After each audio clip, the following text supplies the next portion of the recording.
اللہ کا فرشتوں کی مجلس میں حضور کی ثنا کرنا یہ درود ہے، حضور کی مدح فرمانا، محبوب کی شانوں کو بیان فرمانا۔ یہ صحیح بخاری میں صلاۃ کا ترجمہ حضرت ابو العالیہ رضی اللہ تعالی عنہ سے کیا گیا۔ تو پھر درود کا مفہوم بہت وسیع ہے، حضور کی مدح و توصیف، حضور کے حسن کا بیان، حضور کے خصائل کا عنوان، آقا کریم کے شمائل کا تذکرہ، حضور علیہ السلام کے فضائل کی باتیں، حضور کی عظمتوں کا عنوان، یہ سب کچھ درود کے زمرے میں آتا ہے۔ اور پھر ساتھ صیغہ بھی درود کا ہو اور اس میں شانیں بھی حضور کی ہوں، جس طرح درود تاج میں ہے، تو اس میں حضور پر درود بھی بھیجا گیا اور ساتھ حضور کی عظمتوں کو بھی بیان کیا گیا۔ تو یہ ایک خوبصورت گلدستہ بن گیا۔ درود شریف کے جو مفاہیم بیان کیے گئے ہیں، ان سب مفاہیم کو یہ اپنے جلو میں لیے ہوئے ہے یہ درود۔ کثرت کے ساتھ حضور علیہ السلام پر درود پڑھنے کی تلقین فرمائی گئی۔ حضرت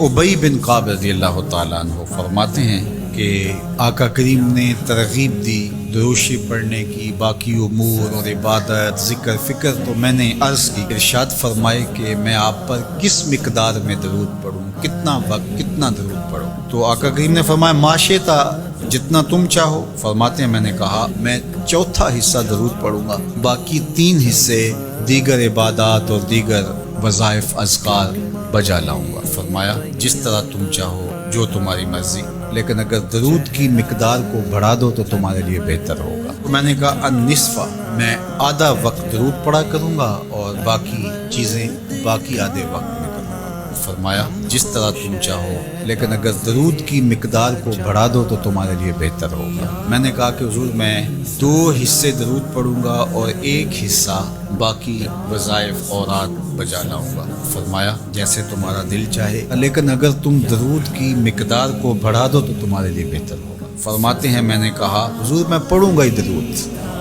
سارا وقت میں آپ پہ درود ہی پڑھتا رہوں گا۔ فرمایا پھر تمہارے سارے دکھ، تکلیف، اذیتیں، پریشانیاں، اس کے لیے یہ درود کفایت کرے گا اور تمہارے گناہوں کی مغفرت فرما دی جائے گی۔ تمہاری پریشانیاں، تمہاری اذیتیں، تمہارے دکھ، دور موجود میں لفظ بولا جاتا ہے ٹینشن، تمہاری ساری ٹینشن، تمہارے سارے معاملات حیات کی بے ترتیبیاں، پریشانیاں، دکھ، اذیتیں، سب کچھ ختم ہو جائے گا۔ درود سب دردوں کا مداوع ہو جائے گا، سب دکھوں کا علاج ہو جائے گا، سب پریشانیوں کا حل ہوگا، سب مصیبتوں کا مداوع بن جائے گا، اور ساتھ ساتھ تمہارے گناہ بھی بخش دیے جائیں گے۔